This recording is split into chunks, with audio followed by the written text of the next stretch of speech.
নমস্কার বন্ধুরা, আজকে আবারও হাজির হলাম নতুন আরেকটা রেসিপি নিয়ে। সকাল সকাল জল খাবারে আমাদের খুব একটা তেল মশলাযুক্ত খাবার পছন্দ হয় না, তো আজকে কম তেল মশলাযুক্ত একটা ইউনিক ধরনের রেসিপি আপনাদের সাথে শেয়ার করব, যেটা হবে খুবই টেস্টি এবং খুবই হেলদি। হাই প্রোটিনযুক্ত এই রেসিপিটা আপনারা খুব কম সময়ের মধ্যে বাড়িতে থাকা উপকরণ দিয়ে খুব সহজে তৈরি করে নিতে পারেন। তাহলে চলুন আর দেরি না করে ঝটপট শুরু করে দিই আজকের এই রেসিপি। আজকের এই রেসিপিটা তৈরি করার জন্য আমি একটা বাটি মেপে হাফ বাটি পরিমাণ মুসুর ডাল নিয়ে নিয়েছি। মুসুর ডাল কিন্তু হাই প্রোটিনযুক্ত একটি ডাল, তো এই ডাল দিয়েই আমি আজকে রেসিপিটা আপনাদের সাথে শেয়ার করছি। মুসুর ডালটিকে আমি ভালো করে ধুয়ে নিয়ে থেকে 20 মিনিট মতো এটাকে ভিজিয়ে রেখেছিলাম। এখন জল থেকে ছেঁকে তুলে নিয়েছি আর একটা মিক্সিং জারের মধ্যে দিয়ে এটাকে সামান্য একটুখানি জল দিয়ে একটা পেস্ট তৈরি করে নিয়েছি। আমরা ওই বাটি মেপেই 1 বাটি পরিমাণ নিয়ে নিয়েছি চিড়ে। পাতলা বা মোটা যে কোনো ধরনের চিড়ে কিন্তু এখানে ব্যবহার করতে পারেন, তাতে কোনো অসুবিধা হবে না।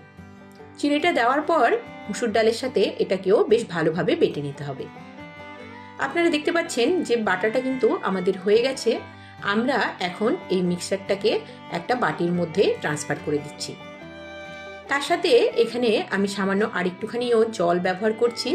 মিক্সির বাটিটা ধুয়ে আমি এখানে কিছুটা পরিমাণ জল দিয়ে দিলাম। এখন চিড়ে আর মুসুর ডালের যে মিশ্রণটা, এটা জলের সাথে বেশ ভালোভাবে ফেটিয়ে নিতে হবে। প্রায় 1 মিনিট মতো সবকিছু বেশ ভালো করে ফেটিয়ে নেওয়ার পর এখন আমরা ওই বাটি মেপেই হাফ বাটি পরিমাণ দিয়ে দিচ্ছি টক দই।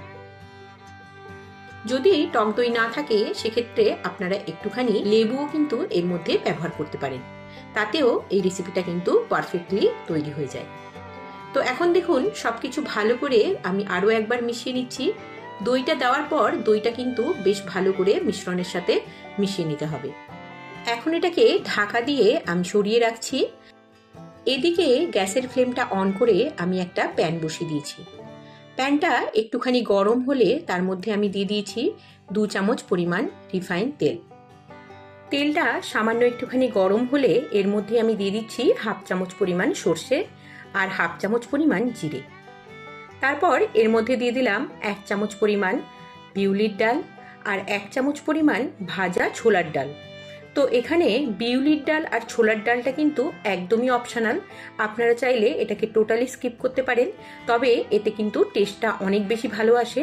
যদি বাড়িতে থাকে তাহলে অবশ্যই এর মধ্যে কিন্তু এটাকে অ্যাড করে দিতে পারেন। এখন সব কিছু একটুখানি ভেজে নেব। যতক্ষণ না বাদামটা ভাজা হয়ে যায় ততক্ষণ পর্যন্ত আমাদের এটাকে লো ফ্লেমে একটুখানি রান্না করে নিতে হবে। তো আপনারা এখন দেখতে পাচ্ছেন কালারটা কিন্তু বেশ লালচে হয়ে গেছে। তো এখন আমরা এর মধ্যে দিয়ে দিচ্ছি হাফ চামচ মতো আদা কুচি, আর দিয়ে দিচ্ছি হাফ চামচ মতো রসুন কুচি আর একটুখানি কাঁচা লঙ্কা। তার সাথে আমরা দিয়ে দিলাম একটুখানি কারি পাতা কুচি।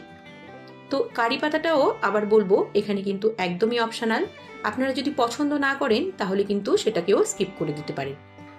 এখন সবকিছু বেশ ভালো করে আমি মিশিয়ে নিচ্ছি। মিডিয়াম সাইজের পেঁয়াজকে আমি কুচিয়ে রেখেছিলাম, সেটাও এর মধ্যে অ্যাড করে দিলাম। তারপর পেঁয়াজটাকেও একটুখানি ভেজে নেব যতক্ষণ না পেঁয়াজটা নরম হয়ে যায়। পেঁয়াজটা প্রায় 1 মিনিট মতো ভেজে নেওয়ার পর এর মধ্যে আমি 1 চুটকি মতো হিং অ্যাড করে দিলাম। হিংটা এই রান্নার টেস্টটাকে বহুগুণ বাড়িয়ে দেয়, সেই জন্য সামান্য একটুখানি হিং অবশ্যই অ্যাড করবেন। তারপর একটা ছোট্ট সাইজের টমেটো আমি এর মধ্যে অ্যাড করে দিয়েছি। এখন সবকিছু বেশ ভালো করে আমি মিশিয়ে নিচ্ছি। যেহেতু টমেটোটা এখানে গোটা গোটাই থাকবে সেজন্য আমি এখানে কিন্তু কোনো রকম নুন ব্যবহার করছি না। সবকিছু ভালো করে মেশানো হয়ে গেলে আমরা গ্যাসের ফ্লেমটাকে অফ করে দেব। এখানে আপনারা আপনাদের পছন্দের মতো যে কোনো ধরনের সবজিও কিন্তু ব্যবহার করতে পারেন, তবে আমি আজকে কোনো রকম সবজি ব্যবহার করিনি, এটাকে প্লেনই রেখেছি। আর এখন দেখুন এটা কিন্তু ভাজা হয়ে গেছে, আমরা এখন গ্যাসের ফ্লেমটা অফ করে দিচ্ছি। এইদিকে আমরা ব্যাটারটাকে একবার চেক করে নিচ্ছি।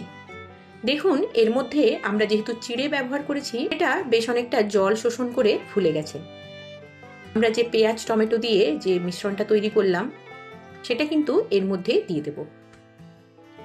এরপর সবকিছু বেশ ভালো করে মিশিয়ে নিতে হবে। সকালের তাড়াহুড়োর মধ্যে আপনারা এরকম ধরনের একটা চটজলদি রেসিপি অনায়াসে তৈরি করে দেখতে পারেন। আশা করি আপনাদের অনেক ভালো লাগবে। আর এটা কিন্তু হাই প্রোটিনযুক্ত একটা রেসিপি এবং খুবই টেস্টি। তাহলে আপনারা অবশ্যই একদিন বাড়িতে তৈরি করে দেখুন, আর কেমন লাগলো সেটা অবশ্যই আমাকে কমেন্ট করে জানান। যারা এখনও আমার চ্যানেলটিকে সাবস্ক্রাইব করেননি তারা অবশ্যই চ্যানেলটিকে সাবস্ক্রাইব করে দিন। আর ভিডিওটি ভালো লাগলে অবশ্যই একটা লাইক দিতে কিন্তু ভুলবেন না। দেখুন ভালো করে মেশানো হয়ে গেলে এখন আমি দিয়ে দিচ্ছি কিছুটা পরিমাণ ধনেপাতা কুচি, আর এখানে হাফ কাপ মতো আমি জল অ্যাড করে দিলাম। এখন সবকিছু আরও একবার ভালো করে মিশিয়ে নিচ্ছি। এর কনসিস্টেন্সিটা আপনারা দেখতে পাচ্ছেন, খুব বেশি ঘন বা পাতলা কিন্তু হবে না। এর মধ্যে আমি পরিমাণ মতো নুন এই পর্যায়ে অ্যাড করে দেব, আর এখানে আমি 1 চামচ মতো নুন ব্যবহার করছি। অবশ্যই স্বাদ বুঝে নুনটা কম বা বেশি আপনারা করতে পারেন। নুনটা দেওয়ার পর নুনটাকে ব্যাটারের সাথে বেশ ভালো করে কিন্তু মিশিয়ে নিতে হবে। এখানে আপনারা দেখতেই পাচ্ছেন কত কম সময়ের মধ্যে এরকম একটা রেসিপি আপনারা তৈরি করে নিতে পারেন। একদম ইউনিক ধরনের একটা রেসিপি এবং খেতে কিন্তু খুবই টেস্টি আর হেলদি তো বটেই। আর এখন আমরা এর মধ্যে দিয়ে দিচ্ছি সামান্য একটুখানি বেকিং সোডা। আপনাদের কাছে যদি ইনো থাকে সেটাও কিন্তু আপনারা এর মধ্যে অ্যাড করতে পারেন। আমি হাফ চামচ মতো বেকিং সোডা ব্যবহার করছি, আর তার সাথে সামান্য একটুখানি জল আমি এর মধ্যে অ্যাড করলাম। এখন একই ডিরেকশানে এটাকে ভালো করে ফেটিয়ে নেব। তবে বেকিং সোডা অ্যাড করার পর খুব বেশি কিন্তু এদিক ওদিক করে মেশানোর প্রয়োজন নেই। একই ডিরেকশানে একটুখানি ফেটিয়ে নেওয়ার পর আমরা এটাকে সরিয়ে রেখে এখন গ্যাসের ফ্লেমটা অন করে একটা প্যান বসিয়ে দিচ্ছি।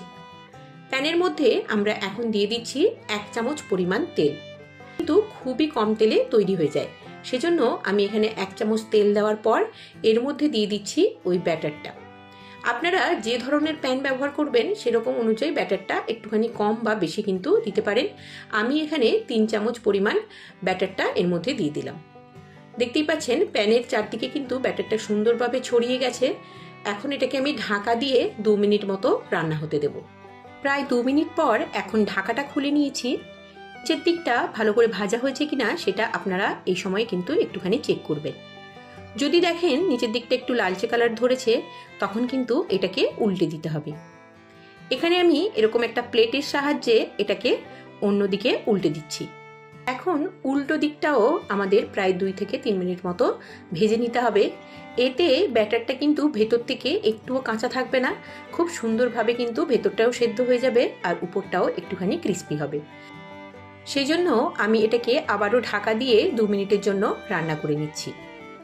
আপনাদের কাছে ছোট সাইজের তড়কা প্যান থাকলে আপনারা সেই প্যানের মধ্যেও এই রেসিপিটা তৈরি করে নিতে পারেন, সেটাও দেখতে বেশ ইউনিক লাগে। রোজ রোজ রুটি তরকারি খেতে ভালো না লাগলে বা একদম ইউনিক কিছু তৈরি করতে চাইলে আপনারা খুব কম সময়ের মধ্যে এরকম ধরনের একটা রেসিপি অবশ্যই ট্রাই করতে পারেন। এই রেসিপিটা তৈরি করলে তরকারি করার কিন্তু কোনো ঝামেলা থাকে না। সামান্য একটুখানি চাটনি বা টমেটো কেচাপের সাথে এই রেসিপিটা আপনারা পরিবেশন করতে পারেন। আর তা না হলেও এটা এমনিতেই খেতে এতটাই টেস্টি হয় যে এর সাথে কিন্তু কোনো চাটনি পরিবেশন করার প্রয়োজনও হয় না। তো দেখুন প্রায় 2 মিনিট পর আমি এখন ঢাকাটা খুলে নিয়েছি। তো আমাদের এই রান্নাটা কিন্তু একদম কমপ্লিট হয়ে গেছে। এখন আমরা একটা প্লেটের মধ্যে এটাকে পরিবেশন করে দেব। এখানে আমি সামান্য একটু পুদিনার চাটনির সাথে এটাকে সার্ভ করেছি। আপনারা আপনাদের পছন্দের মতো যে কোনো চাটনির সাথে এটাকে সার্ভ করতে পারেন। আপনারা এই পরিমাপ দিয়ে টোটাল 3টে মতো চিলা তৈরি করে নিতে পারেন। আর দেখতেই পাচ্ছেন উপর থেকে কিন্তু বেশ অনেকটা ক্রিস্পি হয়েছে, কিন্তু ভেতর থেকে নরম। এরকম চাটনির সাথে খেতে কিন্তু অসম্ভব ভালো লাগে। তাই আপনাদের কাছে অনুরোধ থাকলো অবশ্যই একদিন বাড়িতে তৈরি করে দেখুন। তাহলে আজকের মতো এখানেই শেষ করছি। দেখা হবে পরবর্তী কোনো এপিসোডে। নমস্কার।